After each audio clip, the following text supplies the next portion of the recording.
live from Metro Detroit. Yes, my name is Scott Morganroth, the Motor City Madmouth, definitely appropriately in the right area, Metro Detroit. Welcome to the Inside the Pigskin.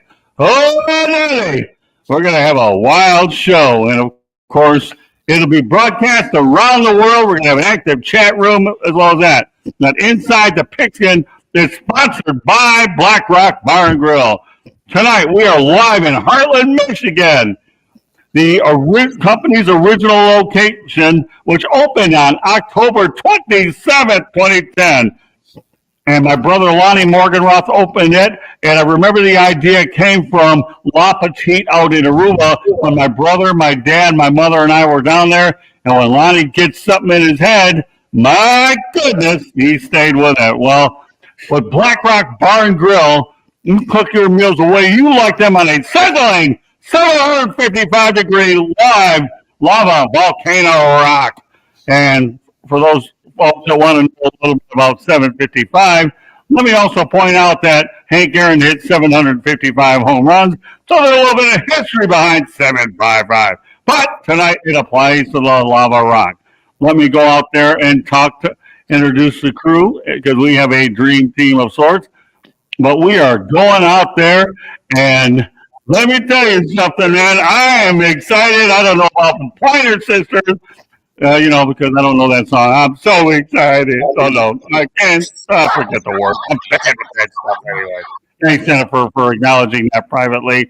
I think a lot of people are going to realize, yes, there is a lot of pop in my system. It stems from earlier, and it's only going to get worse as this broadcast gets going. So with that said, let's talk up. Let me introduce the dream team here. Yes, it is the NFL Draft. We're doing this in collaboration with Chicks and Salsa, 3 Chicks in a Pod. 2 of them are on tonight, and we encourage you to support their show as well. But that said, yeah, am I going to get louder? I don't know. Everybody can hear me in this group, and we'll see if my voice echoes outside of this private room we have. All right, to my right is Candy Ebling. Hi, everybody. And we have George Drama Icorn. That's his new nickname. Hi, everyone. He wears it well. All right. And then Jeremy Ballreck. Hello, sir. How are you this evening? And everybody knows me. I'm the guy in the middle. So am I the monkey in the middle? According to this said I am. It doesn't matter where I put me. Football Talk with Bill was kind enough to go on when we had this expanded crew. How's it going, guys? We're fired up, baby. All right, and Travis Sherlock Holmes, welcome to the big show. I'm less fired up, but yeah, I'm excited about the Well, nobody's going to get as fired up as I am. My gosh, I'm at my brother's restaurant and a beautiful facility that Erica, the manager on duty, provided us with the cooperation of my nephew Brandon. So all of them helped coordinate it, and Lonnie, of course, has been behind this idea for quite a while. And last but not least, we have Jennifer Lewis. And isn't she beautiful? I wonder how many of you guys are going to go out there and light it up with Jennifer alone and Candy. Hey, forget about us guys here. We got the girls. All right. So with that said, am I going to calm down? Don't hold your breath. We're just getting started here. So somebody's got to man the chat room here, and then we can go ahead from there. All right, well, our first topic of the evening starts with Zach Wilson. Was traded to from the New York Jets to the Denver Broncos. So the question, everybody in the crew, is, will the Broncos draft another quarterback? And how do you think Zach Wilson's going to do with Sean Payton? Candy, we'll start. We're going to go right to left all night, unless that way I can keep track of everybody better. All right, Candy, you starting? I'm starting. Wow, that's a first.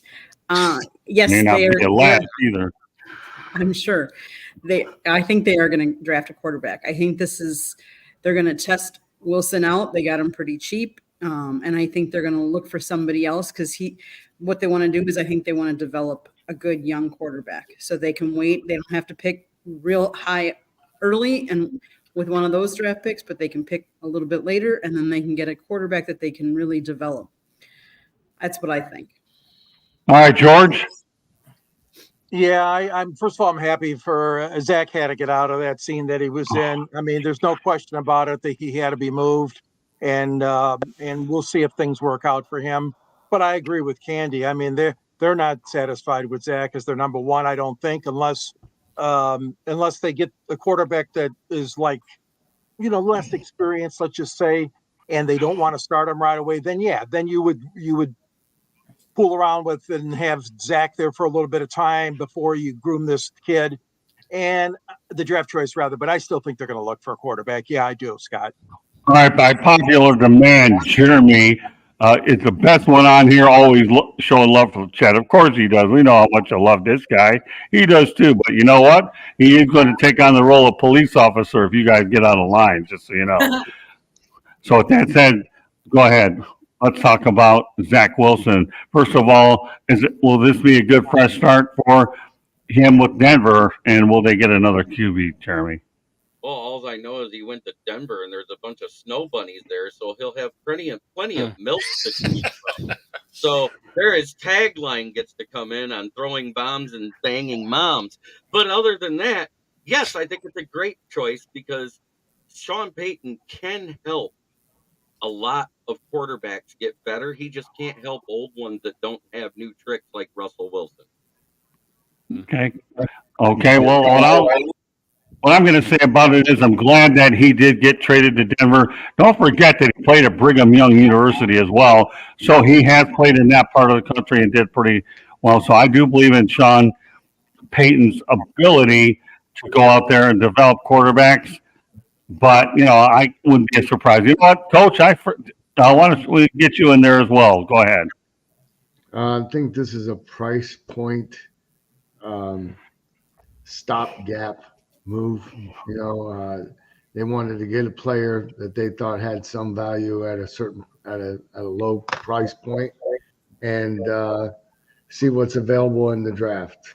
I think it's I think Zach's pretty much shown what he is so far in the league.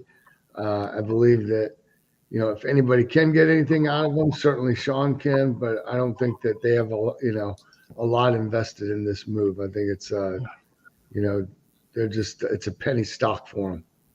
Okay. A penny stock. That's interesting. What do you think, Bo? Yeah. So, I mean, this is, it's interesting, but in the interest of watching the world burn, this seems like a hilarious move, whether it was Sean Payton just sticking it to Hackett, just trying to prove that he's not that guy one more time. Maybe they're trying to sell some extra Wilson jerseys. They'll give him the number 3 so they don't have to switch them up. Or maybe really wanting to watch everything burn, they're slow playing to go get Dak next year. That's an interesting comment. Let's stick it to Hackett. And just another way for sure. I don't think anybody could have come up with anything like that except you, Bo. Good stuff. All right. I mean, you got us all laughing at that comment. Good stuff. We'll put you the GOAT, Bo, on that, depending on what happens with Travis and John. And Josh, I do see you in the comments there. May I address that about Robert Wardell there, saying that Zach Wilson is no Breeze and Breeze made Peyton? If that's the case, then Peyton would have been great at San Diego. They got rid of him because they got that trade draft done with Phillip Rivers. Wasn't he injured though? He had the UCL surgery that year, which is when he got better. Yeah, I mean, he was injured though. Right, he had the UCL tear that required that Tommy John type of surgery like a pitcher, and he got better when he started being coached with Sean Payton. The first year was not great. Go back and look. Sean Payton did make Drew Brees better. Yeah. Okay. And, Sean and Drew Brees is on record as thanking Sean Payton. And that's coming from a fellow NFC South person. Okay. Yeah, They were what? a dream team together. They were Belichick and Brady of the NFC South. Well, you know what, Jen? While you're talking about it, why don't you give me your thoughts about the Zach Wilson trade, and also will the Broncos draft a quarterback, Jen? So the Jets are NFL quarterback purgatory. Heck, even Aaron couldn't last more than 1 or 2 preseason games before he got hurt. All so yeah. And they announced that they were going to be trading Zach right after he won most valuable offensive player of the week, which was pretty jacked up. Literally, it was announced on Monday that he won, and he was kicked out or given his walk-in papers on Tuesday. So that was pretty jacked up. But yes, I do actually think they're going to be drafting a quarterback as well. I kind of think it'll be Drake May. Okay. All right. Well, Travis, you got the last word on this topic. I mean, yeah, Jen said it. I mean, New York Jets. I'm sorry, New York. That is quarterback purgatory right now. I can't say all of New York because at least the Giants have had some kind of good history. But for the Jets, I mean, I was texting with everybody earlier today talking about the lowest QBR in their first 3 seasons, and 3 of the top 5 quarterbacks in this since they've been tracking it back to 2006 are all New York Jet quarterbacks. Zach Wilson, Sam Darnold, and Mark Sanchez. That is crazy. Like in having the lowest QBR in their first few seasons. So yes, he gets the new start. It feels like it's a structural issue overall. I'm not going to say any of these quarterbacks have been incredible when they left, but I mean, nevertheless, goodness gracious, 3 of the top 5 when there's 32 teams obviously says there's something not just wrong with the quarterback, but there may be something wrong with the development, maybe wrong with the structure, etc. So now he gets to go to an actual, well, at least above average at bare minimum, coaching Sean Payton, and he gets to compete with Jarrett Stidham and Ben DiNucci, whatever that is. So he has a legitimate opportunity to get on the field with a good quarterback coach, quarterback, I won't say guru, but a solid coordinator as far as that's concerned. Good situation for him. Low risk move, like Coach Bono said earlier. It's a penny stock. Hey man, I guess Zach Wilson to the moon. Let's go. Well, it's interesting how you say that, and I'll leave it on that. Is if Sean Payton gets Zach Wilson for his confidence back, okay, that will be one big coup. It really, really will. So the fresh start is definitely in order. All right, let's continue on. 2.0. What's that? I said Baker Mayfield 2.0. Come on. Yeah, there you go. Great comparison. Except Alex is now with Bryce Young. Yay. Well, I think I do believe that Bryce Young's gonna, now that they have a new coaching staff, you'll see some improvement there. I'm a Kraken fan. I did drop that in the comments, not to interrupt, but I'm a Kraken fan, and yes, Coast to Coast is a daily show that I'm on. Okay. The comments are definitely going to town. Well, we have a very good following. I appreciate all the participation in the chat room. All right, onward we go. Will the Minnesota Vikings draft a rookie quarterback with Sam Darnold as the placeholder? All right, Coach, lead it off. Yes, I think they will. Okay. It's a decent placeholder. They got a chance to develop the kid, but I think they'll go all in on a quarterback. That's my opinion. Okay, Candy. What was remind me what the question was again? I'm trying to man the chat. Sorry. Yeah, I was waiting for it to be put up so I could read them up, but every time they got put up, they were taken down. Yeah, exactly. Yeah. No, there's no way you're keeping up. What's the question? Okay, will the Minnesota Vikings draft a rookie quarterback with Sam Darnold as placeholder, Candy? Yes. Okay.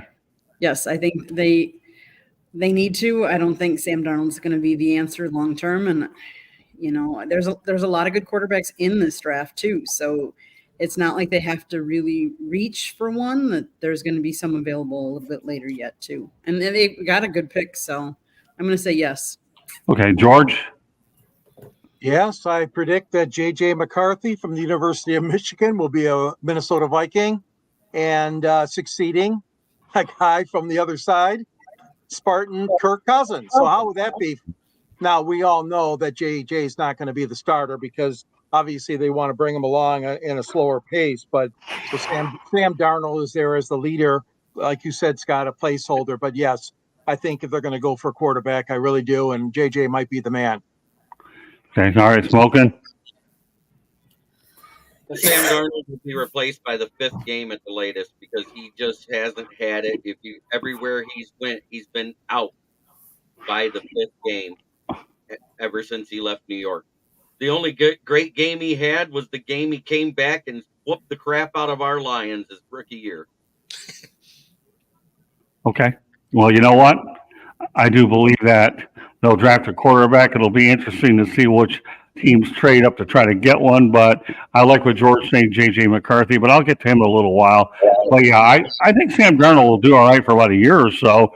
And nowadays, I think quarterbacks should have at least 1 or 2 years to develop anyway. So Sam Darnold was an ideal guy to bring in there. But yeah, the Vikings are going to pick a quarterback somewhere along the way.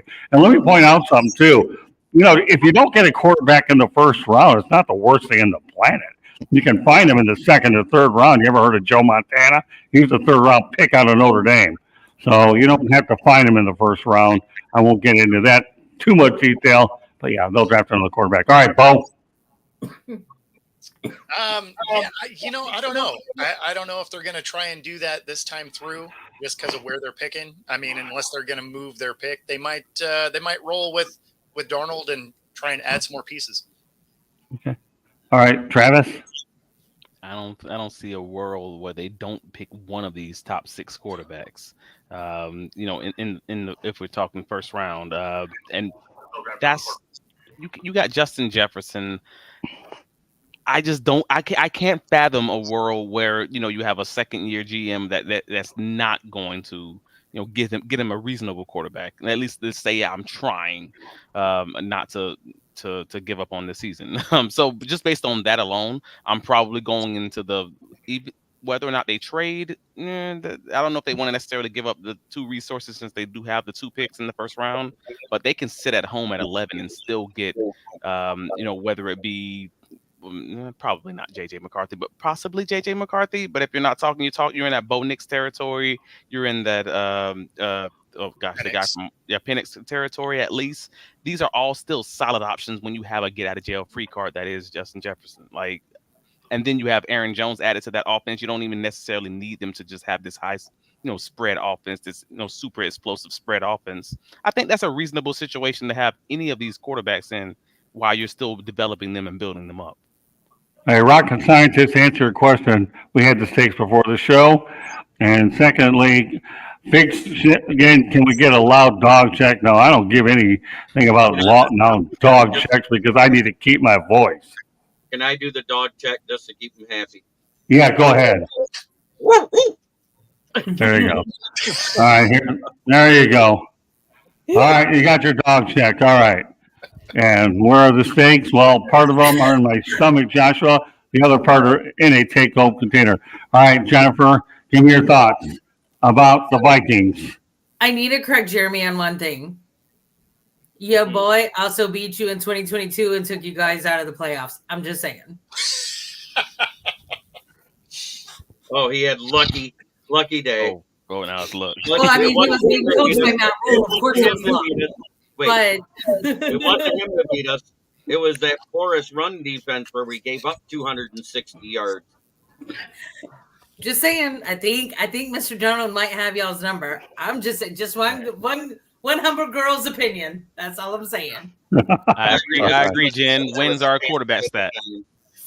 I mean, we can't give him a lot of credit, but we gotta give him credit where it's due, right? But I was gonna say, in defense of Sam Darnold, think of who his coaches were. Literally, dude was great. But yes, the Vikings will be picking another quarterback, and Sam will be back up. Because also, when he was backup quarterback last year for the Niners, he didn't do bad when he played. He did pretty good. Okay. All right. We're gonna go to Candy for a station identification. Go ahead, Candy. So if you see that red subscribe button in that lower right corner by Jen, hit it, like us, share us with all of your friends. And if you're already one of our subscribers, thank you for subscribing, but now share it to your friends. We want more chat rooms. And yes, I'm trying to get the chat room comments up. We're not getting to all of them. I do apologize, but we're trying to stay on point tonight. We are live at Black Rock Bar and Grill from Hartland, Michigan. And we are covering the draft this week because that is happening in downtown Detroit starting on Thursday. If you like to hear the audio version of our show, you can hear it wherever you get your podcast. We have a website, www.southfloridatribune.com. To advertise, you can call Scott, 954-304-4941. You can look at Scott's writing, George's writing, Jeremy's writing on our website, www.southfloridatribune.com. Many of our panelists here tonight have their own shows. We would ask that you would go visit their channels and go out and watch their shows as well. And one last thing, Scott wrote a book. Let's see if I can put it up here. It's going to cover us. Lessons from the Microphone, Tuning into the Enduring Wisdom of Visionary Leaders is available on Amazon, Barnes & Noble, Apple Books, Google Books, Kindle, you name it, you got it, go get it. If you don't have it yet, I don't know why. Okay, back to you, Scott. Well done, Candy. Well done. All right. Well, the Las Vegas Raiders being the quarterback market, according to Daniel Jeremiah, he's looking at Michael Penix is who he is right now. So, all right, we'll start off with you, Coach. What do you think? Raiders being in the QB market. I think they're in the. I think they are as well. Yeah. You know, I think. You know, it's. I don't think Minshew is the long-term answer. I don't think that's what they want. You know, long-term. But yeah, I think there's quality picks in this draft at that position, and I think you're going to see a flurry of them go in that first day. Okay, Candy. I agree with Coach. I think we're going to see a record number of them go early.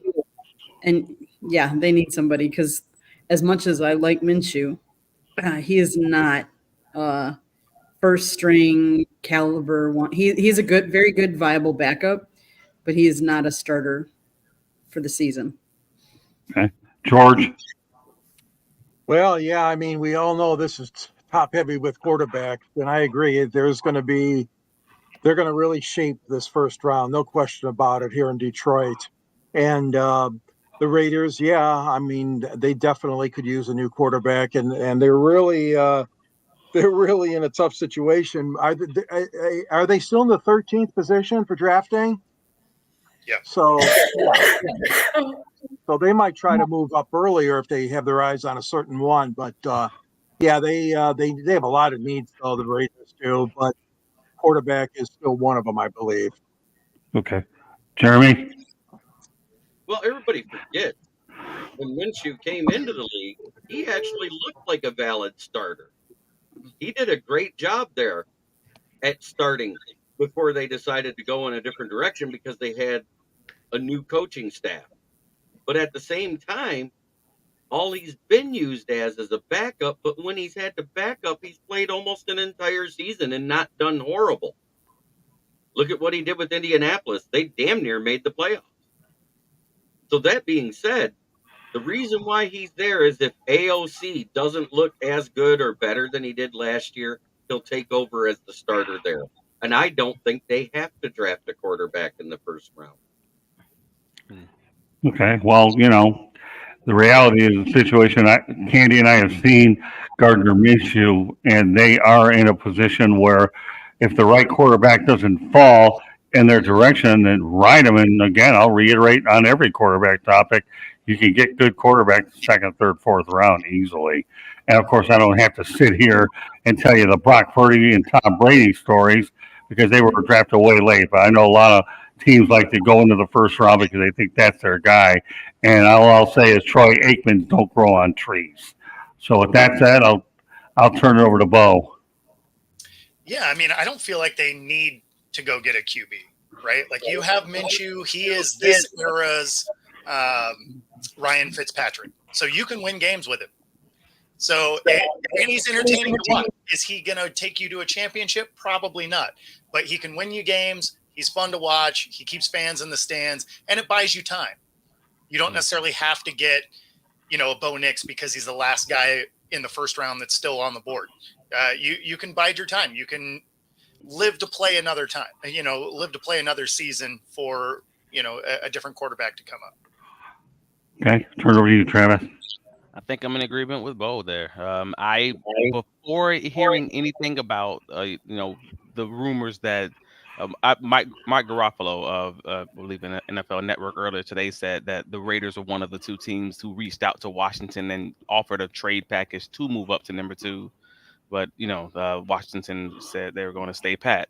So, but before even seeing that report, I'm like, I thought Minshew was a reasonable enough starter, especially with how he played both in Jacksonville, even when they didn't have a great team around him. I had firsthand experience with that one, unfortunately, in that 1-win season. And also in Indianapolis, they played really well under him, in spite of the fact that he wasn't, training to be the starter in that offense.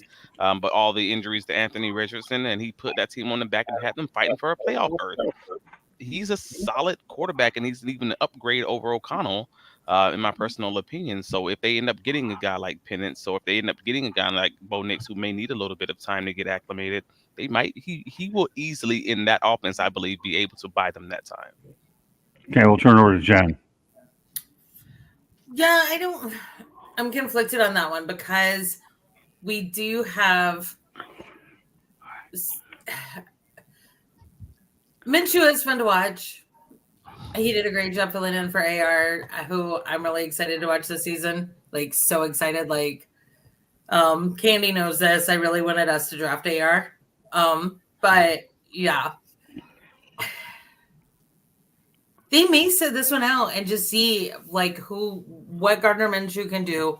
I agree with Travis and Bo. I don't think O'Connell will be the starter. But who knows? Because they do have another building that knows his way around a ring or 6 that might be, giving some, aside coaching and mentorship as well. So, and that one happened to go 6th round. So, Well, believe it or not, you say that he went the 6th round. I was covering the Jacksonville Jaguars draft when he got picked. Everybody was pretty intrigued about it as well. So, bear in mind, folks, I've covered drafts for the Lions, the Dolphins, and the Jaguars, and now I have my opportunity to cover it on a national level, which is pretty neat, because there'll be a lot of activities as we go along. Tomorrow, activity with Melfar at night, and immediate availability over at the old ballpark or the corner ballpark, so that'll be pretty good.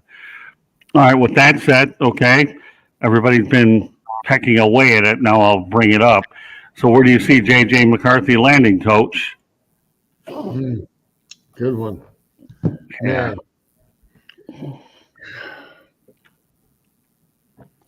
I think Minnesota. Yeah. I like him in Minnesota. Okay. Candy? That's what I was going to say, Coach. You took the words right out of my mouth.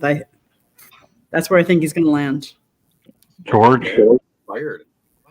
I mentioned earlier Minnesota. I'm going to stick by that. I mean, there's another team that has a bunch of needs. They're right now currently in the 11th position to draft.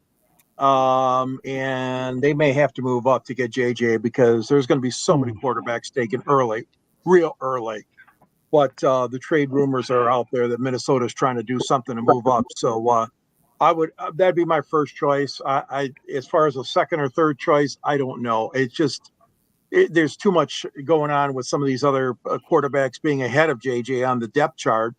And he does strike me as someone who probably could have used one more year in college. And I only say that because, as we know, Harbaugh had a different kind of offense where it was run heavy, as you guys know. So, I mean, JJ, for seasoning purposes, could have used another year in the Big Ten, but obviously it didn't happen.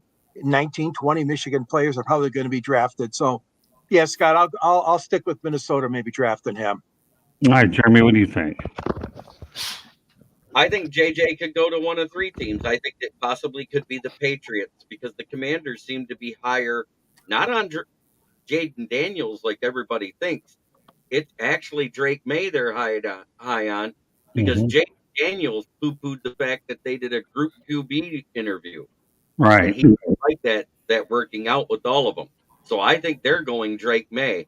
Jaden Daniels or JJ will probably go to the Patriots, and whoever doesn't go there is going to the Vikings. Okay. Well, I've heard a couple things. I do like the Vikings, but I have a gut feeling for some reason J.J. McCarthy could land with the Raiders. And you don't know if they're going to go out there and move up in the draft.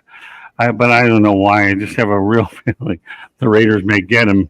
But I think the only chance that they go ahead and get him is they'd have to move up in the draft to do it. I don't think J.J. McCarthy lasts past 10 rounds. With that said, I'll transition it over to Bo. Yeah, I don't know. I could actually see the Giants making a move for him. And Okay. only because Daniel Jones is not going to be in that building and Drew Lock isn't the answer. So, if you have JJ, he gets to sit for a year, would help his game a lot, gives them a nice out for Daniel Jones, and then, take over that franchise. Okay. Travis? Yeah, I was actually in agreement with Jeremy's first of three options that he named. Going with the Patriots.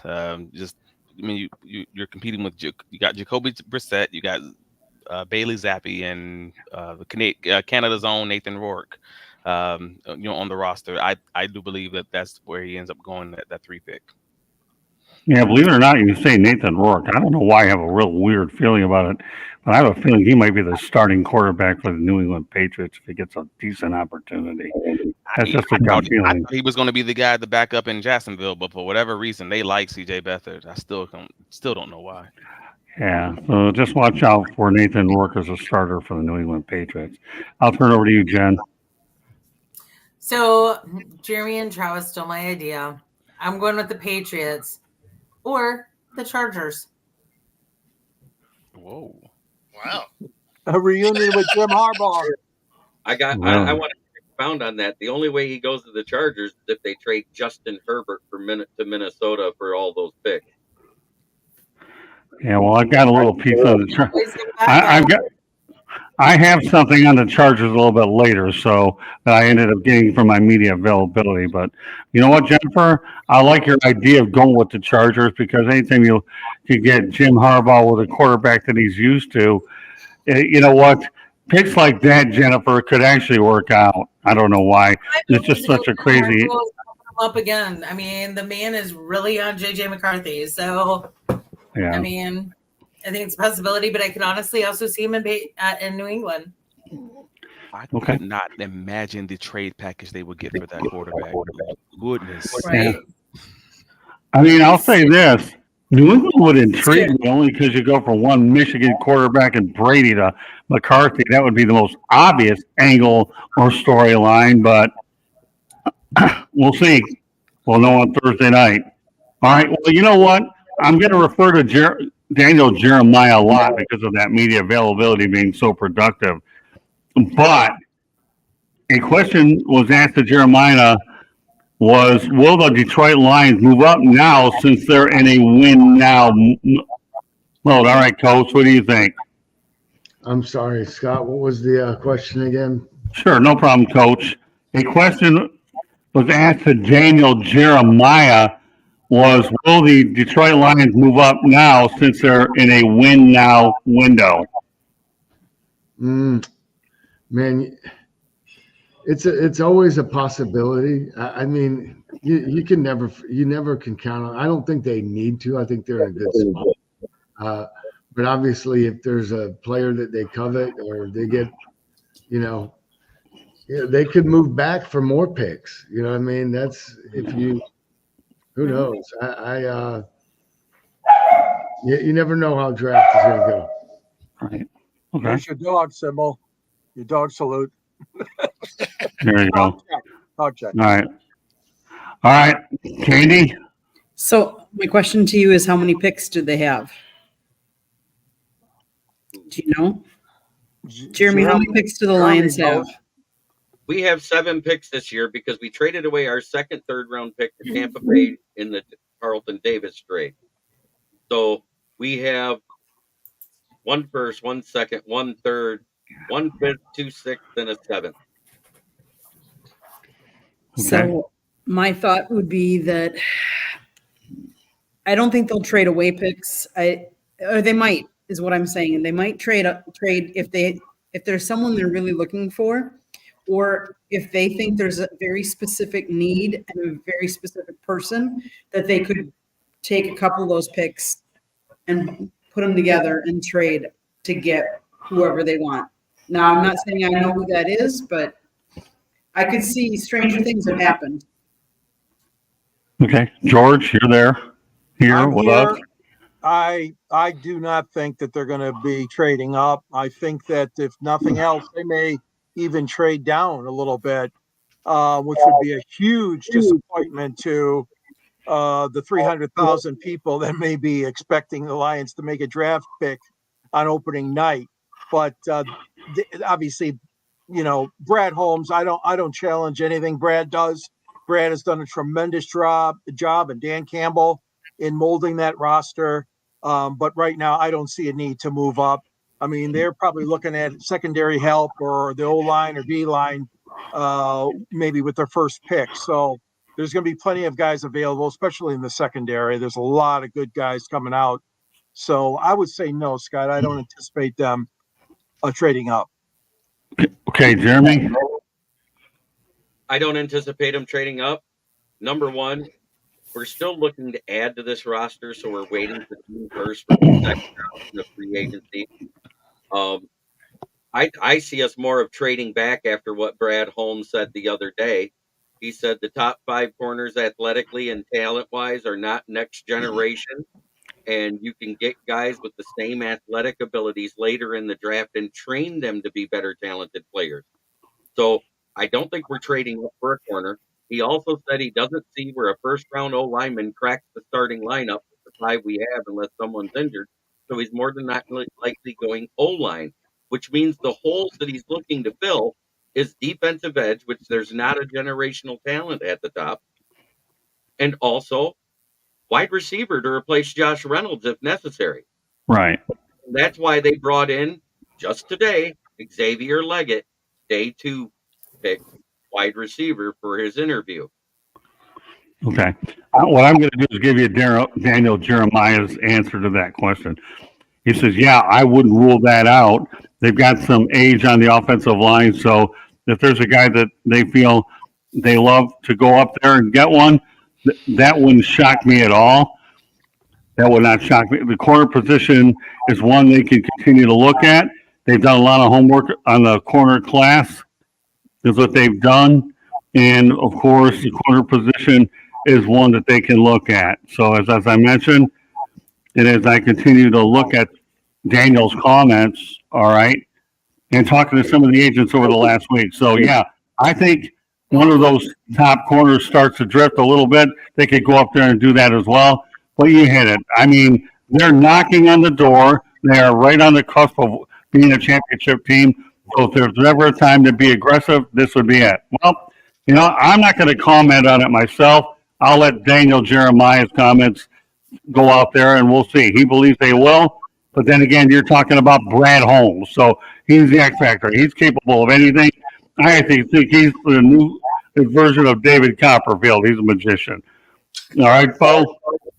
Yeah, I don't think they move up to get anybody. I can see them actually dropping back out of the first round because what they can get where they are is similar talent to what they can get throughout the second round. Okay. Travis? Yeah. If they were to trade up, it would be something like where none of the cornerbacks have been chosen when you're getting in the early 20s, and maybe they have the opportunity to truly pick the best cornerback of the bunch, maybe someone like a Quinyon Mitchell or something along those lines. That's the only way I could see them trading up, and it wouldn't be this huge jump. It'd just be like 5-6 spots in the 20s. Otherwise, you're probably talking just at that point sitting at home, getting up a Graham Barton or a JPJ, or again collecting one of those cornerbacks and just kind of just pick it and let it ride. Hey, Jen? I actually agree with Jeremy. And I think someone else said it. I apologize if I'm leaving you out, but I do think they're going to be moving back some. That's just me because they would rather get more players because they are on the cusp. Honestly, Jeremy, I don't know how I see you guys going pretty far into the playoffs again. Maybe even Super Bowl, but I don't know that you'll win it yet this year. But look how far you guys have progressively come since 2022. So all you guys keep doing is adding. And it's amazing to see. Like the Lions actually give me hope for my Panthers. I'm not gonna lie. So The Lions have good ownership. I would yes, love they to do. dive into that. That's a valid point, Travis. I like that subtle dig right there. But I mean, you don't waste a first round draft pick on a cornerback. I'm sorry, like the money's not there. And yeah, because remember, when you don't have the talent, the drive succeeds. Drive will pass over talent any day of the week, as long as you work hard. And if you have any coach, and Coach John, you know this, can bring that talent out as long as that drive, that dedication, that competitive edge is there. To the moon. Okay. Jeremy, was there one last thing you want to add to this? Not only that, yes, we see the comments, guys, but we're trying to stay on topic because we have to have a quick show. I want to address that now. So if the questions are off topic, we're not addressing them. Okay. So, thank you. Yes, I see your comment. Question for Bono: what should we expect from the Dolphins this week? Okay. That's for you, Coach. You're muted. I would. That's a great question. I mean, I think they need to go defense. I think they need some help defensively. I'd see them going for, best available guy, or at least they have on defensively. Okay. I think the Dolphins are going to trade away Jalen Ramsey. Answer, Coach. I agree. I think they're actually probably going corner because they don't have a valid number 2 now that Xavier Howard's gone. Okay. Excellent points, Jeremy. All right. One last thing, Scott. Question for George. Where can I get a hat you're wearing? We are working on a clothing line where our logo, Coach John Bonamego, is getting us in touch with. We are working on it. We're a couple weeks out. As soon as we have the apparel line available for you to purchase, we will definitely be telling everybody where they can go to purchase South Florida Tribune apparel and Chotskis. As well as the Motor City Madmouth. Okay, there might be a few people that want to get louder than I am. We got them both. Coach Bono brokering it, and you know what? I'm glad that he's doing it. More power to you, Coach. We got to give you your prompts. Of course, you may not have any social media, but we're going to build you up one way or the other, Coach. You don't have to worry. Yes, Jimmy, we can see your comments. Yeah, and I raised my hand for you when you put it up. So. All right, there you go. Cool kids, raise your hand.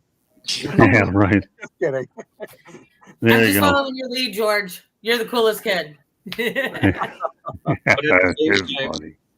Robert Wardell said a comment where he thinks his Hawks are better than Detroit. Anybody can win one game, and you guys won by 3 points 2 years in a row. And if you actually look at the offensive versus defensive, we actually scored more offensive points than your team.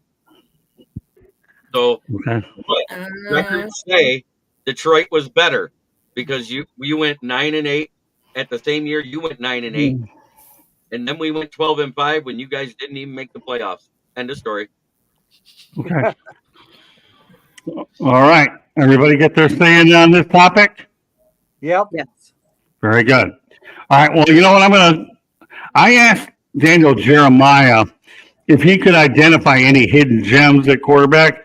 And the 3 that stood out with Dan is Spencer Rattler out of South Carolina, Devon Leary of Kentucky, and Matt Pratt of Tulane. So, you know what? You may want to watch those guys there. As we kept talking about the theme of the show, where can you find that hidden gem if he's not in the first round or 2? I just mentioned 3, and so did Daniel Jeremiah, who we're going to meet tomorrow. And so, with that said, that's what I asked them. Candy, or no, Coach, what do you think of those 3 guys? Man, those are 3 really good names. With all the other names that ahead of them, those are guys that were very consistent starters that won games, that put up good numbers, and you just never know. If a guy is picked in the right spot, gets in the right situation, and gets hot, sky's the limit. So, it happens every year. Why would this year be any different? Okay. All right, Candy. Coach, I should stop going behind you because you're taking the words out of my mouth. It really depends on the system that you're drafted into. Who are your coaches? Who are you working with? and who is surrounded around you to help you succeed. Because I think that really makes a big difference. Like Jen said, you can have all the drive you want, but again, this is not an individual team sport. This is not an individual sport. This is a team sport. So you have to be a team player, and you have to have the coaches that are willing to help put you in the right spot and help you coach you to what you need, not necessarily what you think you need, but really there could be a difference. You might think your strengths and weaknesses are one thing, but a coach might see something different.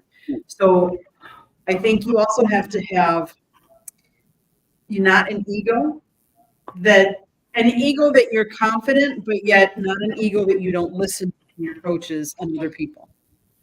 That's what I mean. Okay, turn it over to George. Yeah, Scott, there's always the sleepers. We all know about that. You mentioned Brock Purdy earlier, and of course, Tom Brady and Joe Montana, even you mentioned earlier in the show. But keep an eye out for Austin Reed of Western Kentucky. He was a professor to Bailey Zapp, the Hilltoppers. He's got great arm talent. He's got a great ability to adjust angles on the plays, and he could be a very exciting later round pick. So my sleeper as far as quarterbacks, Austin Reed of Western Kentucky. Okay, well, let's face it, Western Kentucky has a history of quarterbacks. Bailey Zappi. I think Bailey Zappi will have a decent career if he's in the right system. That Patriot situation has been dysfunctional for a while. So Bailey Zappi could be the next version of Zach Wilson. Give me a fresh start, and maybe I can finally show what I'm able to do. All right, Jeremy, go ahead. Here's another name for the back end that could be a sleeper because he came out of a school. He does have a decent arm. He just doesn't have a lot of talent around him. It's Dennis Leary out of Kentucky. He's another one that could be a sleeper as a late rounder that has to start because somebody gets hurt or something on a team. But that being said, if you go to the cornerback room, I'm going to go back to one of our very first top 30 interviews that Detroit had, and that's that Quantez Stiggers, runner-up for Defensive Player of the Year as a rookie in the CFL. As a cornerback. 5'11", 205 pounds, runs a 4.40, and he has a 9.35 out of 10 on the RAS. Okay, fair enough. I've already said my piece. I mentioned the three. We'll turn it over to Bo. Yeah, I mean, it all comes down to fit, right? So that's one of the best things about quarterbacks that do end up going in the third and fourth rounds is a lot of times you're going to what's a better fit. Most likely you don't have to go play hero ball day one. You're going to go to a team that has more pieces around you. A lot of times you'll see those guys, even if they're not going to be elite in the league, have prosperous careers, and mostly because they have a complete team around them instead of being the number one or number two overall pick, where generally you're stepping into a dumpster fire. Okay, turn over to you, Travis. I mean, yeah, you naming Jordan Travis, that was like automatically a ding moment for me. I'm just like, no one's talking about Jordan after his injury last year, but it was wow how everyone was on fire about the fact that FSU didn't get into the college football playoffs because of his injury, exclusively because of his injury. Cool. So he's good enough to be the reason that this team did not get into the playoffs because he was injured as an undefeated squad. And we're not talking about him at all, seemingly mainly because of that injury. Otherwise, there may be a conversation between, 7 quarterbacks going into maybe not first round, but, you're talking that second round conversation at least. Yeah, so I think that's a very good name to put into that list. You put him into the right situation. Better yet, he has a higher chance of going to the right situation simply because he'll be going later. We may mess around and have these other 6 quarterbacks be like, second and third round, at the end of the day, and these guys are more second and third round guys. And the best quarterback of the bunch was this guy who went into a great situation like Pat Mahomes did. Okay. All right, Jen. Joe Milton out of Tennessee. Joe Milton the third. And he's been pretty solid. I think I agree with what Travis was saying and what Bill was saying. Like, look at Bryce Young. We drafted him last year, first round, but we took away the best targets he had. So we got rid of Deontay Foreman. We got rid of DJ Moore. We got rid of X, Y, and Z. The list goes on endlessly. Thank you, Matt Toll. And I really don't like him. But It's understandable. I think what? That's understandable. But Joe Milton III, I think he has some talent there, and I think he'll be a good sleeper for whatever team picks him. And it's like what Candy was saying, you have to have the right people around you. You have to, and you have to be coachable. That's why I don't think certain people who are in the top 3 will actually be good NFL quarterbacks. Okay, this just in a little while ago, according to Chow Nyari, he says that the Denver Broncos are eyeing quarterback J.J. McCarthy in this week's NFL draft, according to Peyton Manning. So there you go. That's another team to put out there. I wouldn't be surprised if that did happen. So I just wanted to get that out there. All right. With that said, here's the most straightforward question you're going to get. Okay, and that's this: will Caleb Williams succeed in Chicago or be a bust? All right, Candy, I'll let you go ahead and answer this one first. I think he's going to be a bust. Okay. I don't think he's going to do well in that system. I don't know that many people do well in Chicago, but that would be my 2 cents. I don't think he's the whole answer that they're looking for, that they think they need. So I think he's going to be more of a bust than a great player. Okay, Coach. Man, it's a tough one. What I don't like is I feel like he's going to a situation where the head coach is almost a lame duck. Right. It's like I was kind of surprised that he made it this year, so there's a high probability that he goes there, he's forced to play, and the head coach gets fired, and in year 2 he's going to have a new head coach, maybe a new offensive coordinator and all that stuff. I mean, right. So or he lights it up and and resuscitates the whole franchise. I see it really being like almost like a bipolar deal. Like I don't know if it's a feast or famine. That's how I feel at it. It's feast or famine. It's going to either be great or it's going to be a car crash. Okay, that's fair enough. All right, let's go to the chat room. I like this comment from Robert Ordell, okay, who says, Caleb, the next Trey Lance, generational to backup. I think that pretty much is a comment that a lot of people might agree with. I will turn over to George Eichhorn, but thanks for putting that in there, Robert. Like it. Go ahead, George. That is very interesting what Robert said, and that could very well happen. The thing that troubles me about him is losing 5 out of his last 6 games in college. And if that wouldn't have happened to him, I would have just said that, yeah, this guy is a generational pick. But you guys have hit on some good points. The coaching changes, the offensive coordinator possibly changing, and a team that is not surrounded with the greatest talent on the offensive line and the offensive the supporting cast on offense. And so that's going to put a lot of added pressure on William. I really do think the kid does have the tools to succeed, but Chicago may not be the best fit, obviously, because they don't have all the necessary other ingredients. Compared to a situation like Goff, where Goff came into Detroit, they built that team around him, and he had time, but he was already an established veteran. A little bit different, very different situation. And these guys are in the same division now. So it's going to be interesting to see. Chicago's going to roll the dice and pick him. That's almost assured. But we'll see if he can develop quickly. Turn over to Jeremy. Well, let's see. If they actually wanted a quarterback to succeed in Chicago, they would have accepted the trade back originally offered by Minnesota, who has a good O-line.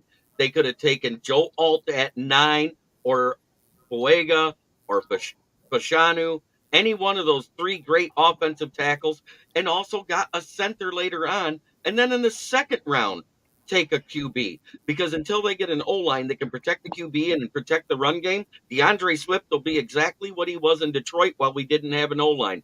Good for 2 or 3 games and hurt the rest of the season. Then you got Keenan Allen. Will he play more than 8 games? He's done it twice in his career. So I don't see where they have generational weapons there. DeAndre Swift is only good for 4 games a year. 4 games where he gets over 100 yards and over 15 touches. If he gets over 16 touches in one game, he's injured the next week. Which is exactly why the Lions let him go, which is why he only lasted a year in Philly. And the Lions made some upgrades when DeAndre Swift left. With that said, I believe he'll be a bust.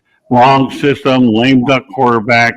And you know why he didn't want to go there, but either you go there or you're not playing football. And I can't see him going for the other alternative football league. So tough it up, Buttercup, because it's going to get ugly, and then we'll find out who your next coach is going to be in 2025. All right, Bo. Yeah, I mean, he has a lot of opportunity to come up short. I mean, if they do take him, he has some weapons, sure, but that offensive line is horrendous, which will actually probably keep some of them healthy because he won't have enough time to get them the ball.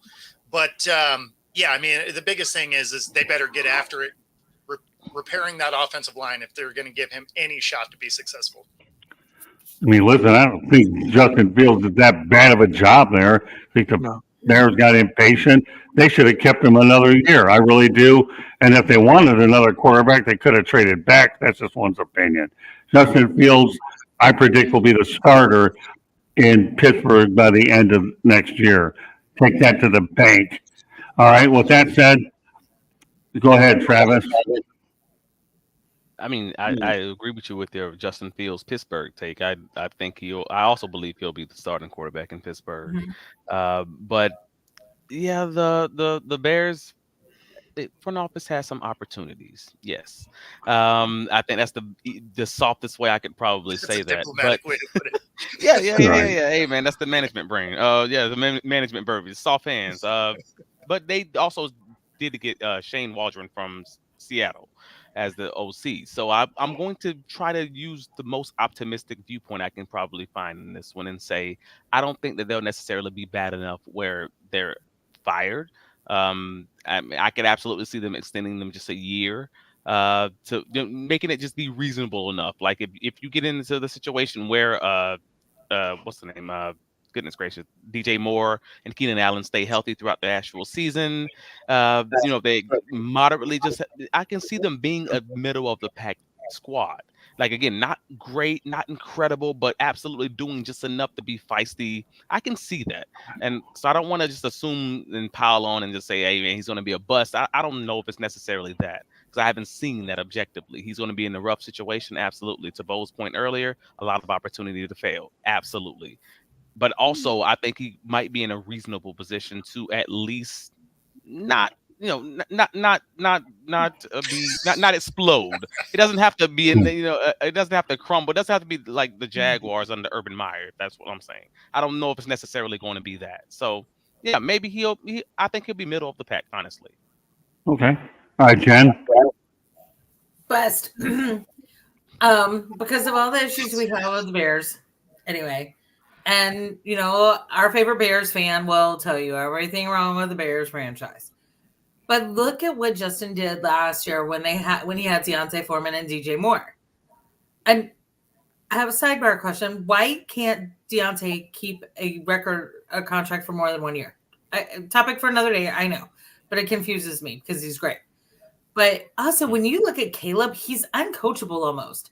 And remember, his teammates, after they beat Louisville, they were like, hell yeah, we a team now. And that was when he was not playing. And Moses Miller was his backup was playing in that game and threw for 6 touchdowns. Caleb doesn't throw for 6 touchdown passes. I'm just saying, he doesn't. I've never heard it. And Caleb's dad went part ownership in whatever team drafts him. They don't want Caleb to get a rookie contract. They didn't want Caleb to release or give medical records or do a medical exam. Nah, dude's uncoachable. Okay, yeah, that's a pretty interesting point. All right, well, you know what? On to the next topic. You know what? We're going to start off with you this time, Jen. How's that? All right. Go Crap ahead, it on. Candy. Jeremy wanted to say. I All right, think go ahead, Jeremy. I Jeremy just had wanted to add one thing about Caleb there. Caleb only won the Heisman because he won the week before the conference championship. All the other quarterbacks were ahead of him at that time, and they all lost in their conference championship. If Hendon Hooker would have stayed healthy all season, none of those guys would have been talked about as a Right. Heisman winner. Yeah. Don't lose. Okay. Interesting points all the way around. Thank you, Jeremy. All right, we're going to go in a different order this time. The New England Patriots are trading the number 3 pick. Jennifer, what do you think?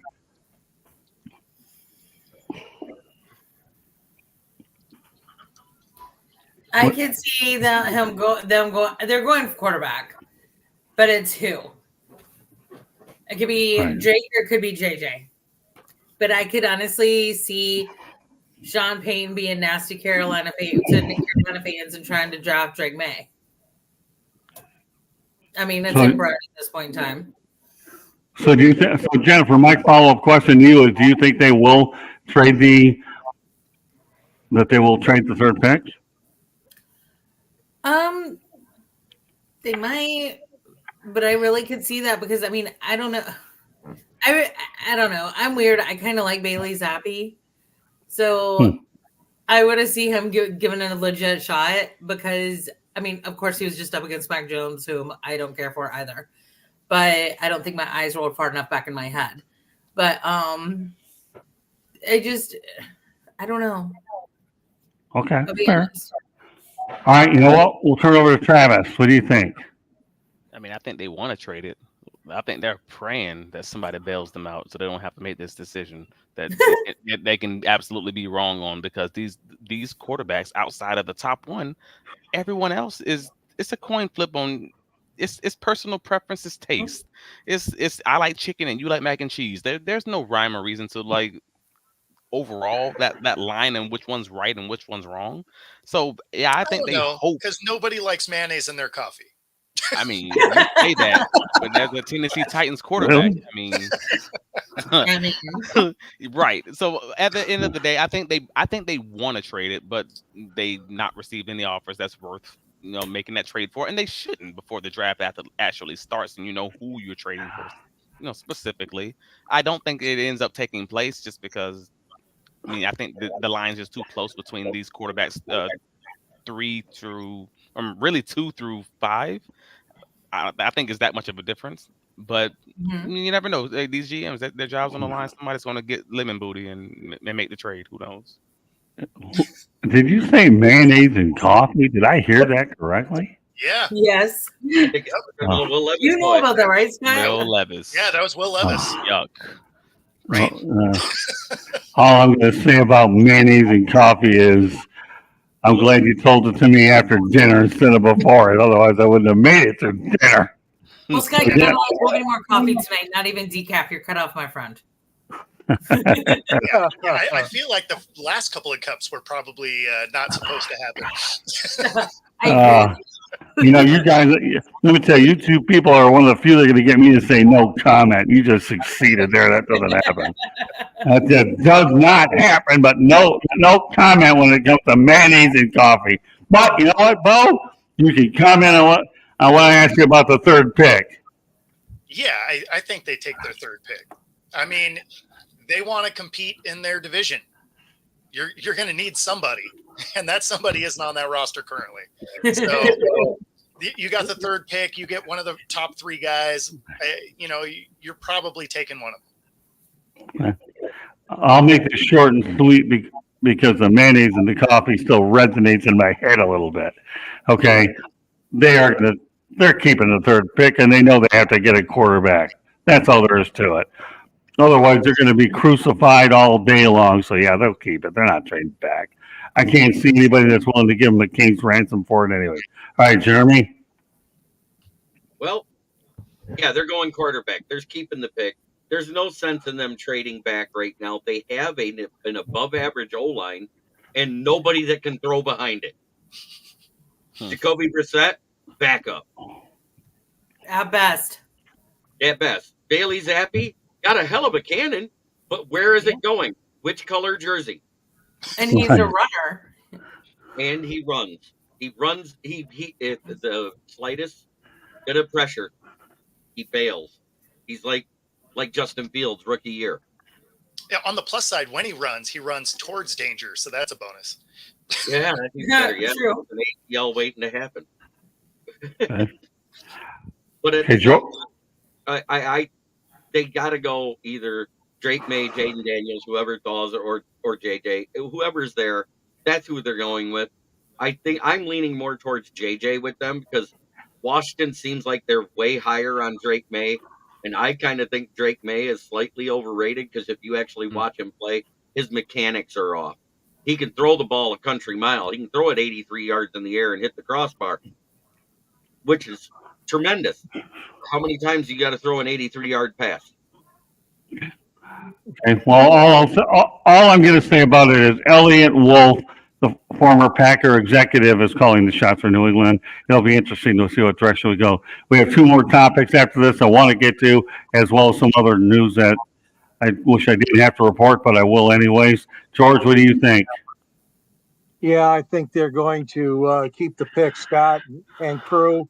They got such a mess in New England. Let's face it, with the Belichick situation and everything else that went on last year was just a terrible situation.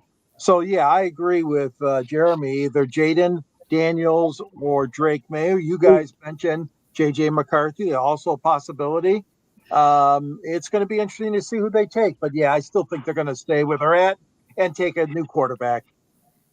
Okay, Katie. Well, I'm going to address Robert Wardell. Everybody's saying trade back. What about trade up with Chicago? They don't have enough weapons to give Chicago up to get Caleb. And I don't think Chicago is willing to give up the one. You'd have to have an awful lot to do that. So I don't think they're going to trade up.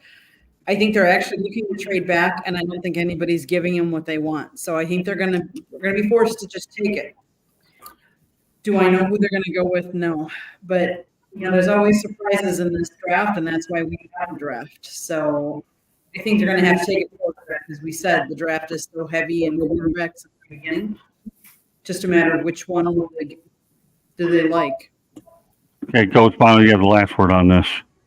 Elliot Wolf, the son of Ron Wolf. Right. Right. Yep. Favre, they did not draft Favre in Green Bay. He was drafted by the Falcons, but Ron Wolf went and found him. They're going to take a quarterback.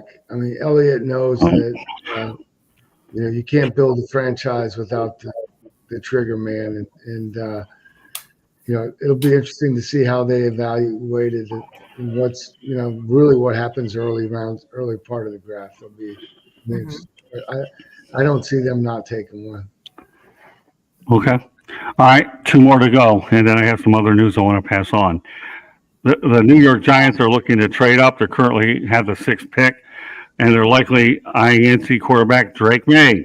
So, of course, the teams in front of them are the New England Patriots, as we just mentioned, number 3, and the Arizona Cardinals, number 4. What do you think, Coach? Do you think the Giants are going to trade up?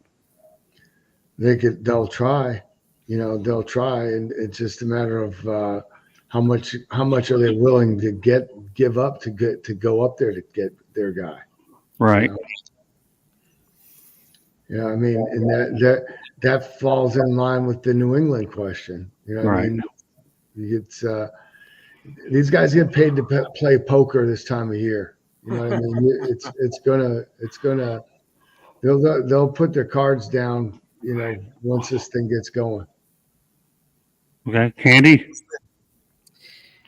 Yeah, like the coach said, I mean, it's kind of like New England. Like, are they going to put up enough to trade up? And who wants to block them? I mean, let's face it. When you have those picks up there, you can choose how much you want for those picks, so you can make it very costly, so that it just doesn't happen. So it depends on how steadfast those picks at 2 or 3 or 4 if they have the guy in mind, they think somebody else will take if they don't take them there. So the cost is high. Will it be too high for the Giants? That's the question. Okay, George. Yeah, I think the top three needs for the Giants are quarterback, cornerback, and edge rusher. And quarterback, let's face it, I mean, Daniel Jones, he has been injured so much the last 2 or 3 years. They obviously want to try to get that quarterback position solidified with somebody brand new. They're going to try their best. And again, if they have the best offer, there may be some teams up in the top 3, 4 that want to make a deal with them. It could happen. I mean, stranger things have happened. I mean, they definitely need a new quarterback. And I believe they firmly have their eyes set on J.J. McCarthy. That's just my hunch. Okay, Jeremy. Well, actually, Joe Shine, after meeting with all the quarterbacks he met with, he said they're staying with Daniel Jones. They're going to address the O-line and the weapons, because who has he really had to throw to? His best wide receiver on the roster is 30 years old and Sterling Shepard. Next is Right. Darius Slayton, who has dropped issues of Kadarius Stoney, who they traded away for drop issues. All he is fast, just like Kadarius Stoney. They're probably going to go with a weapon. And seeing how Darren Waller's so old, his ACLs is disintegrating every time he plays, they're probably going Brock Bowers at 6, especially with the new tackle rules. That makes a lot more sense to give Daniel Jones some time to get some people in there and then go with the best tackle to make Evan Neal move to his better position, like when he played his first 2 years in college at guard, where he was a runner-up for the Remington Trophy one year for best interior O-lineman. So you're able to move Neal to the interior. You get the best offensive tackle to replace him at right tackle. If Andrew Thomas stays healthy, that went from one of the worst offensive lines in the NFC East to one of the best. Okay, well, you know what? They just gave Daniel Jones a contract extension recently. Why would you draft another quarterback now? It makes absolutely no sense at all. If you're going to do anything with that, You have an out after this season. In that Bingo. contract. Yeah. all right, well, out or no out, okay? Let's say that Jones does perform those capabilities and they get the weapons around him. Then what are you going to do? Discard him? I say right now, you have to bolster other aspects of your football team. You really do. And if you're going to draft a quarterback, you draft them later. I already mentioned a few anyways early on. I talked about Spencer Rattler, Devon Leary, or Mike Pratt. These other guys could easily come in later on. So I think the Giants have to bolster that roster is what they do. Because remember, their coach, Brian Dable, could be on the hot seat if they can't make a decent run this year and try to get back in contention. That's what I think. Draft somebody else. Dable cannot afford to develop another quarterback, and I don't think he's got the job security to do it. So I think they're going to stand at 6 and go from there. All right, Bo, go ahead. Yeah, no, I think they stay where they are because they have enough holes that they can kind of do best player available at their spot because they need offensive line. They need weapons. They realistically could use a quarterback. So, if their guy falls to them at 6, which one of their targets probably will, it's probably best player available for them. Going to turn over to you, Travis. Yeah, agreed. I'm of the belief that it's going to end up being someone like Malik Neighbors or Roma Dunze. So, like they're going to end up going receiver and trying to actually give Danny Dimes that opportunity on what seems to be the last real year we'll see him in New York if it doesn't, if he doesn't truly show up. I would also agree with Jeremy's original projection that Brock Bowers can absolutely be on the horizon for this team because word on the street is Waller might be retiring. There might be something going on there this late in the game, so that's something to keep an eye on that might be coming out potentially in the next few days, week after the draft. So that's a curious one because the tight end is a very shallow position group in the draft also this year. So if it's not Bowers, you're looking late in the draft at that point. So that's tight end or receiver, I guess. Jen? So I want to address something that Jeremy said. 2 somethings, actually. First of all, really, you think Daniel Jones has the makings because I totally disagree with you. He went to He's like better the stats least than football Trevor college ever. Huh? He has better stats than Trevor Lawrence. Trevor Lawrence out here Calm catching down. Calm strays. down. Calm Yeah, down. just chill out, Jeremy. Go smoke something. The truth. But He has 2 more touchdowns, 4 less interceptions. He has a 2% better completion percentage. He has a 3 better QBR. And then take out 2021, and it's not even close. yeah, take out We've 2021. already had this conversation. You literally, if you don't I look know, at and 2021 I and you know only it, look into so the last I 2 years, literally- it's not even Okay, a look at last year. conversation. Take last year alone. You're counting Same the most. results last year, the year before, when they both went 9-8 and made the playoffs. You're counting a year that was the most dysfunctional year in football for any franchise ever. I don't think you can really count Yes. that. You had a You coach really that can't. stayed back Like, with Urban enough Meyer was lady the in the first bar. coach to not told. Wait, okay, if you're going to eliminate that rookie year, you have to eliminate Daniel Jones' rookie year, which was under Joe Judge. Is that Urban Meyer staying back and when the It was team's just on an as bad. airplane That offense was horrible. kicking kickers? There He's is out no he's out in the comparison. practice field kicking kickers, bro. Then my other thing is what you haven't paid attention to regarding Drake May. His mechanics have improved year over year since he's been under Mac Brown at UNC. Now, does his mental game need to get a little bit better, especially when he's under pressure? Sure, but that comes with a little bit more experience as well. And keep in mind, Drake May comes from a family of high caliber athletes, all professional athletes. I think the only one that wasn't a pro in the family was mom, and she was pro-am, to be perfectly honest. His brothers, all in leagues, all of them. So he's got that skill set. He's got that mentality. He got a little cocky because he's Carolina royalty because of said family. But he also stayed and showed his love, and he got paid for it from the NIL. But what was the original question, Scott? I'm sorry. No, that's because Jeremy put out so much nonsense. I should have made myself a cocktail. But I will say this.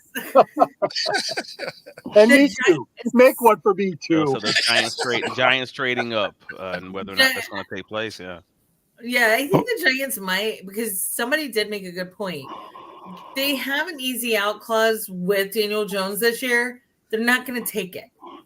Because if they move back, then they could get more people to like help make Daniel Jones look good, like he did in 2023 when they gave him that obnoxious contract. But 1 year does not equal a great quarterback. I'm just saying. But I think Daniel Jones needs to work on his mental game as well, to be perfectly honest with you. Okay, Coach Bono has to get going. So, Coach, I have one topic. You're free to comment on it if you want to, and then we'll let you roll. Okay, we're at the end of the line anyways. I know we have to have a hard out at 9:45. We're doing extremely well on time. So, Coach, over at the media availability with Daniel Jeremiah, they say that the LA Chargers draft philosophy could move to trade the number 5 pick. But Daniel Jeremiah said the Chargers are looking at a volume draft, taking extra picks to fit Jim Harbaugh's system. Do you agree or disagree with that assessment? Wow. I would say I have to. I probably generally I would agree with that statement. I think, yeah, I do. Okay. So Jim's gonna put his flavor on everything. You know what I mean? And if there's a guy that he likes, that he covets a position, I know that he wants to be good on the offensive line. I could see them, going O-line early. Okay. Fair enough. All right, Coach, with that said, I know you got to roll. Why don't you let everybody know how they can get hold of you real quick? Well, you can find me here on Tuesday nights or on LinkedIn. That's really the only social media platform that I'm on. But, Scott, I always appreciate you having me here, and thank you for making me part of the show. And we'll see you next week. Well, actually, we'll be off next week because I'll be on the road, but it'll be 2 weeks. You have the week off. But meanwhile, Coach, thank you very much for being on. And obviously, I enjoy working with you in many, many different ways. So thanks for being a trooper tonight with this incredible draft night crew that we have. Thanks, Coach. But I'll definitely be in touch. Thank you. Have a good night. Yeah, bye-bye. Yeah. Okay, everybody knows the topic. We'll roll through it. I have some other news I want to get to, and then we'll call it a night. All right, Candy, you know the question. The Chargers looking at a volume draft, taking extra picks. You agree or disagree with that assessment? I think Coach hit it on the nail on the head. I think now that they have Jim Harbaugh there, that he's going to put his take on the draft and his input in. And I, as well as he should, let's face it. I mean, he's the one that's going to be coaching these guys too. Will they trade a lot more? I don't know. I think they'll stand put and get some weapons that they need. All right, George. Yeah, I think there's a lot of needs over there. You know, they got a good quarterback with Justin Herbert. They need some more playmakers on running back, wide receiver, edge rusher, some of their top needs. I see them, Harbaugh's going to do it his own way. Yeah, I agree with that, but there is a management structure there, so he may not have final say in everything that goes down over there, but he certainly proved himself as a winner when he was with San Francisco, the 49ers, in the NFL. So I anticipate him having a really solid team. It might take a couple of years, but they're going to build what they got to build there, and it's going to take Jim's expertise and his knowledge to do that. So, yeah, Turn over to Bo. All right, go ahead, Bo. Okay, Well, go ahead, Joe. No, Bo. Oh, Well, all right, we'll go over to me. All right. With that said, I definitely agree with that. Jim Harbaugh will definitely go out there and maximize a lot of picks for sure. So, with that, I mean, obviously, he has a big job with the Chargers, anyways. He really, really does. So, with that said, you know, he's one of those types of people that you know full well that he went out there and had a certain way of doing things. You know, with Michigan, I see him utilizing a lot of what he's done. So, Paul, we want to thank you very much for being on the broadcast. If you get on, great. If not, we'll see you in a couple of weeks. All right, Jen, what do you think about Mr. Harbaugh? Jim Harbaugh is definitely going to put his spin on things. He is not known for being quiet or bashful, nor is his brother. I am excited about seeing them coach against each other, though, this year. That'll be fun. Poor mom. But I don't know. I'm still kind of sold on my idea of JJ going to the Chargers. If he's around that long, I don't know, but I kind of like it. Because then JJ sits behind Justin Herbert for a year, right? Could be worse things. So, and then they get a trade package for Herbert. Well, you know what? I'll say one thing about you, Jennifer. You definitely give a fresh perspective to this topic, and I repeat, fresh perspective. Okay. So with that said, okay, Travis, what do you think? He's begrudgingly agreeing. He's mad at me. I love you, Jeremy. Oh, Jeremy. I'm one of the weirder few people that believe they actually might trade back. While I know that they could absolutely sit at home and just pick up one of the top, if not one of the top two receivers, I'm of the opinion that, hey, this is a very deep draft and they have a lot of needs. Like, you know, you were saying cornerback, wide receiver, offensive center, tackle. All these are positions where there's a lot of, like, the first cornerback might not come off the board until you're talking, you know, early 20, maybe late teens.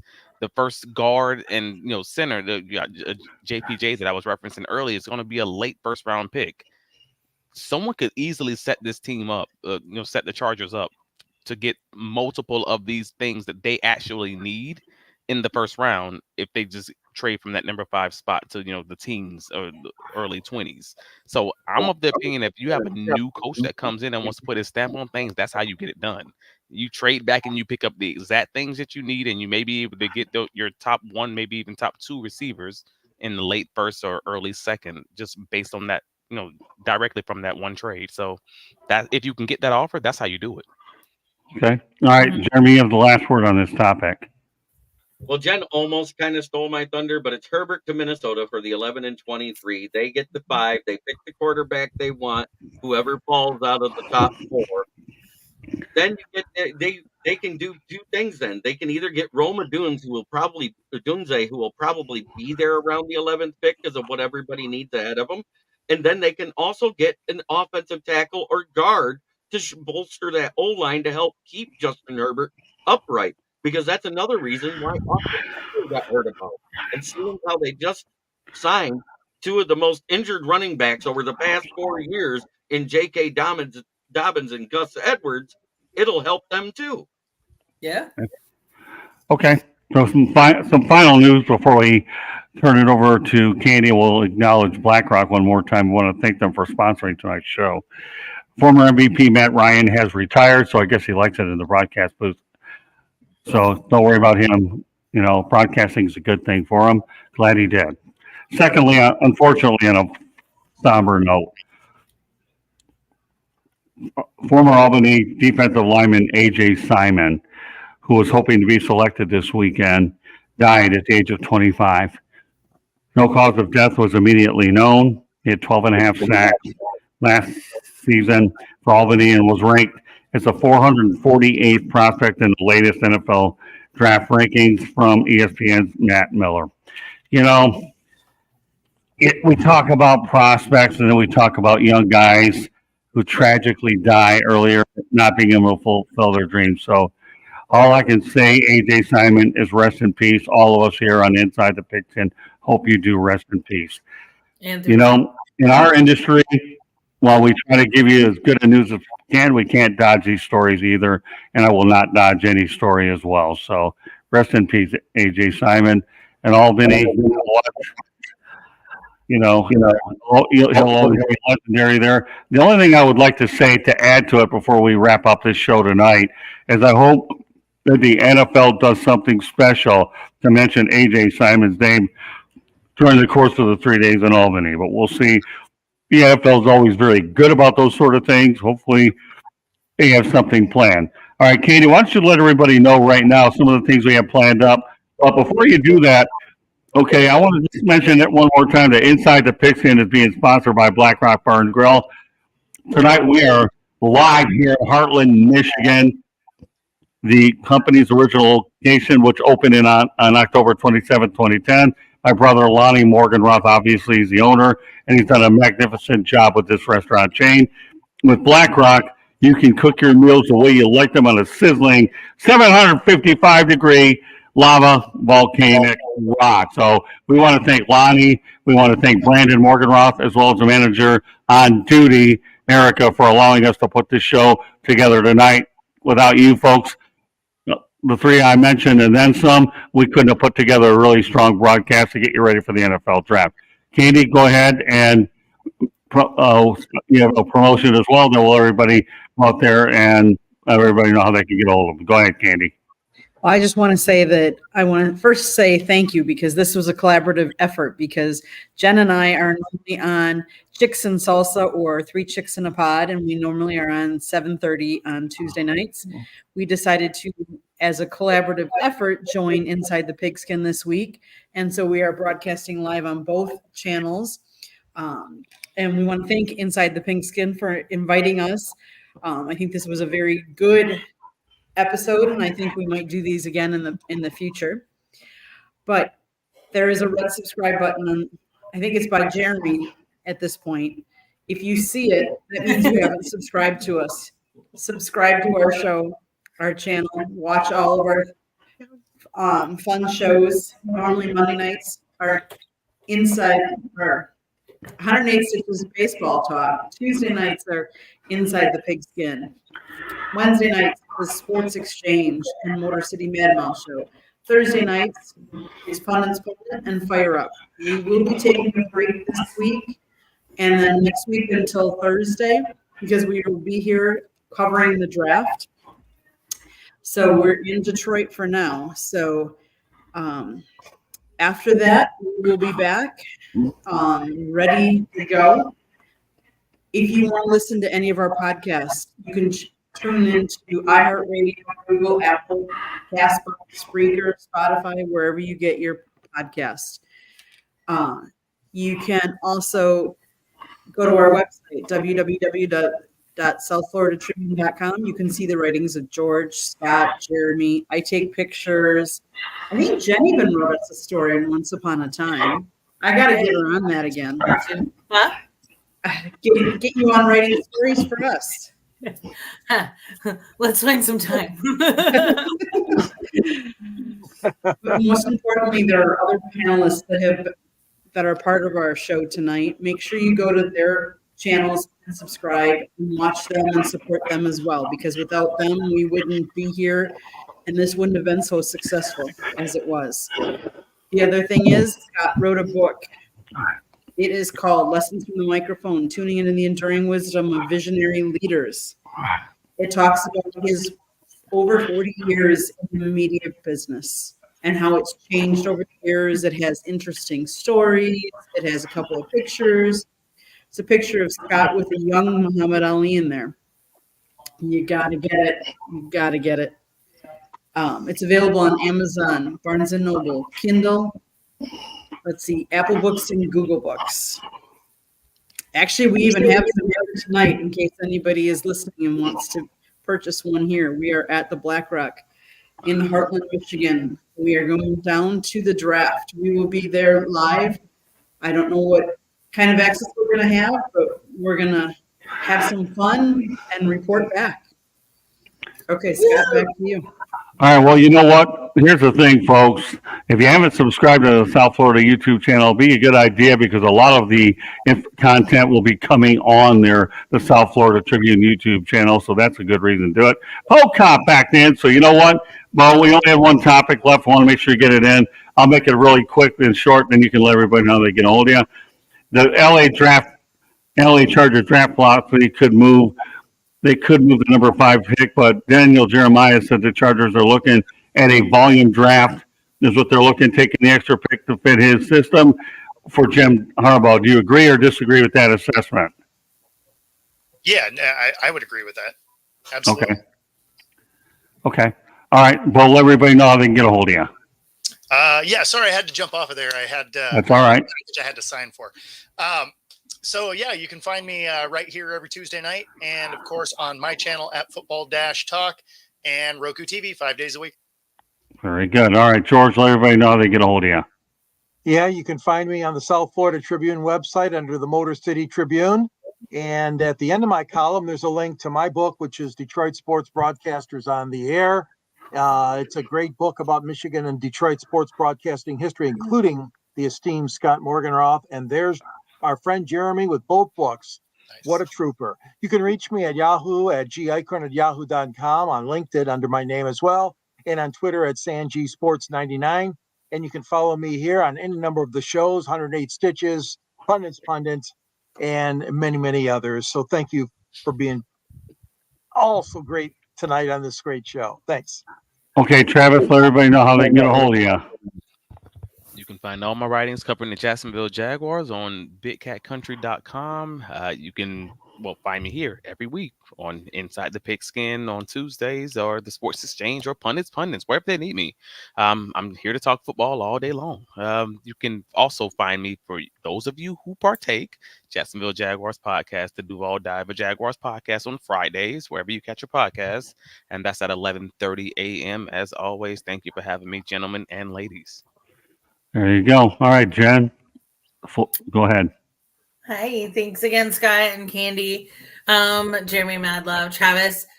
I think we may have interacted on Facebook a little bit, by the way, but I'm trying to remember, like something you just said, like clicked in my head. But I may be wrong. But you can find me on Facebook at Jen Lewis, or 3 Chicks in a Pod. I will be changing the name and adding Chicks and Salsa to that name probably tonight. You can also find me on Twitter and IG at Jenna Cheryl, the professional fan. And I'm on Jenna Cheryl on Reddit, and I took a lot of different random stuff on Reddit. But and that's where you can find us. 7:30 on Tuesday nights and most nights. And tonight was a great collab, Candy. So thank you. This was a lot of fun and a great idea. And Yeah. we'll see our other girls with us too, but they had one had an emergency and one had a car issue. So yeah. Well, I could definitely see this format coming back. I've enjoyed watching you, and I'll be looking forward to having Kerry Johnson and Megan Price on at a later date. But we got Jennifer and Candy, so we got two. We'll just add more. All right, Jeremy, we'll let you wrap this bad boy up, and we'll rock and roll over to downtown Detroit tomorrow. And for those of you that are following us on social media, you'll be able to see exactly what we're doing. All right, Jeremy, wrap it up. All right, you can find me right here on the South Florida Tribune on Inside the Pigskin and Fire Up, the Professor and the Pupil, pundits when necessary. My goodness, anywhere Scott needs me, I'll be there. You can also find my writings on the SouthFloridaTribune.com under the Motor City Tribune heading, where I cover the Detroit Lions and some NFL subjects as well. And then you can find me on my channel, which is Kneecap Biting with the Motor City Lions, where I'm live every morning, Monday through Friday at 11 a.m. with Lions Talk with Smoke and Jeremy B. and Von Doom when he can. He's got a new job, so that's changed. And then we have our 3 night shows on Monday, Wednesday, Friday at 9 p.m. Wednesday is our NFL-based show. Okay, I want to thank everybody in the chat room for participating. All of you are fantastic. We did everything in our power to get all the important comments up there, and we're very thankful. And again, once again, a nice collaborative effort. So, meanwhile, on behalf of Coach Bono, Coach John Bonamago, George Icorn, Candy Ebling, Travis Holmes, Jennifer Lewis, me, okay, Jeremy Ballrick, and Bo Football Talk. We want to thank you very much for joining us on this draft edition of Inside the Pigskin, and we will catch you another time. Thank you very much for everybody, and especially we want to thank the folks at Black Rock Bar and Grill for hosting us tonight, our sponsor. Good night, everybody, and enjoy the football. And if you haven't, once again, if you haven't subscribed to the South Florida Tribune YouTube channel, there will be a lot of new things coming up there. Good night, everybody. Good night.